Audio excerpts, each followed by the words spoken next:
Dustin Poirier versus Tony Ferguson. That's a big fight.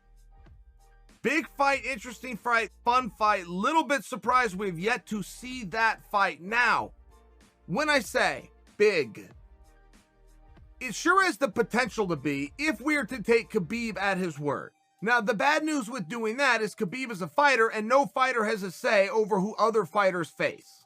That's something they did in boxing. That's something that we have fiercely made sure to stay away from within the sport of mixed martial arts. But to act as though a fighter doesn't have a participation in that, as though he doesn't get to offer his thoughts and opinion, and within the pie, they do have a place somewhere.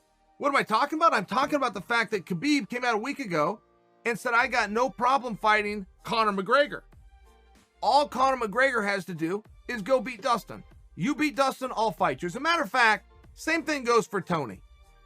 Tony, you want to fight me? Just go beat Dustin. You beat Dustin, I'll fight you. As a matter of fact, anybody who fights Dustin Poirier and beats him, I'll get in there with. So Dustin, get busy. You're going to keep fighting until somebody beats you, and then I'm going to go fight that guy. Okay.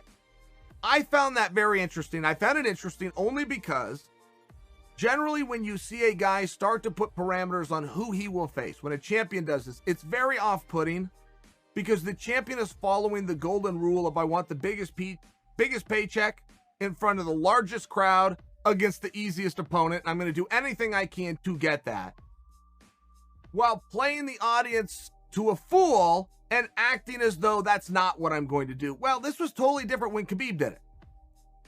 Khabib put 3 studs together. He just said, one of you got to beat Dustin. It looks to, I got something else going over here with Gaethje. I might have something else going on with George St. Pierre. But in the meanwhile, if you want to sort it out and you want my blessing on it, somebody go beat Dustin. If that's true, if we're to believe that that information is true, then it is something very interesting. I mean, it does in many ways bring us not only one step closer to the 6th potential booking of Khabib versus Ferguson, but it also does leave you wondering, where does Conor McGregor go?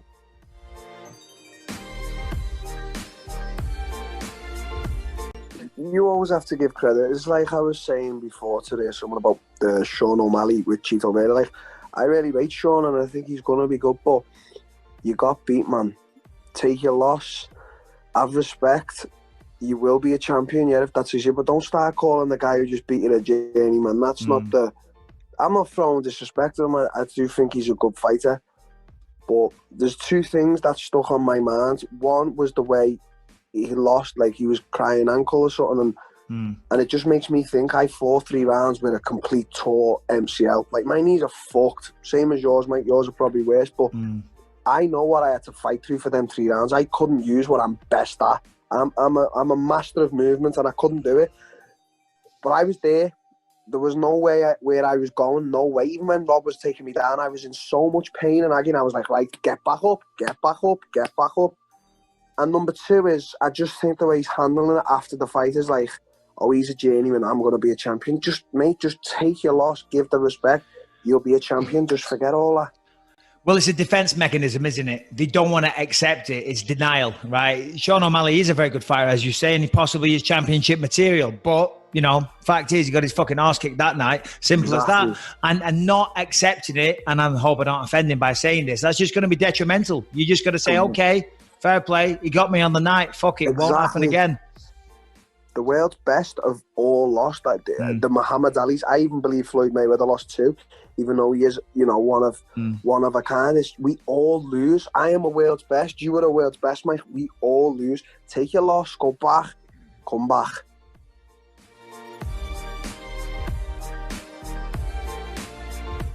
I was talking on ESPN with Chael Sonnen last week, and we brought up 2 things. He brought up, will Frankie Edgar have the speed advantage at 135 pounds? He's used to being the faster guy. Well, fighters are fast at 135. Yeah, you're a fast 55er, you're a fast featherweight. Are you really fast at 135? He proved he is. Immediately, I was like, God, he's quick. You know, Pedro Munhoz is a quick 35er, and he was getting pieced up by those combinations. Edgar was just super duper fast, and I was stunned at how quick he was at 35. My thought was the durability. Is he going to be able to walk through? He's used to walking through so much punishment at 45 and 55 with a real weight cut, where he might be more drained than he has been the previous fights in his career. Can he walk through the damage necessary to win fights like he always does? And he did. He walked through a ton of punches. Again, now, of course, it's a 35er. It's not a 40 or 45 or 55er. But Munoz has decent power. And with a real weight cut, would he be drained? And he wasn't. He walked through those shots and was able to provide a vintage, long, grueling, difficult, bloody, back-and-forth war. Those have been the hallmark of Frankie Edgar's career. So it was a very Frankie Edgar kind of fight. The scorecards were released for this. And other than one round, I think it was round 4, none of the judges were unanimous in any single round. That's incredible. No, the judges never agreed. All 3 judges agreed that the same fighter won a particular round. That's how close this fight. And I agree. I thought that fight was all over the place. Very, very tough to score. I thought Frankie won it. I gave him the first 3 rounds, but not by a lot. And then Munoz started coming back late, and Frankie started slowing down a little bit. And so people who are going to get on and say Pedro Munoz won, sure. I don't fault anybody, but just the way robbery gets thrown around, that's ridiculous. This is a very, very close fight in every way. And also at the end, when they show significant strikes, and I've said this before, significant strikes are not created equal. Some significant strikes are significant. Others are like, all right, 8 right hand, you're okay. Others are like, you don't know where the hell you are. So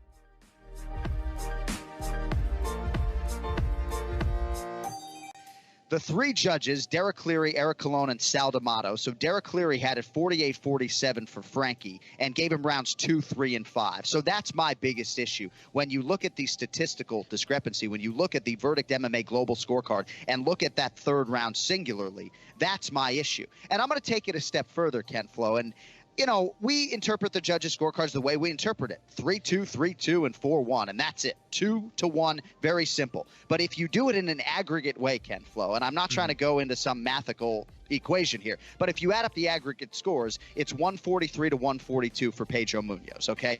If you add up the total rounds handed out by those 3 judges, okay? If you don't like that number, throw that out. If you break it down round by round, right?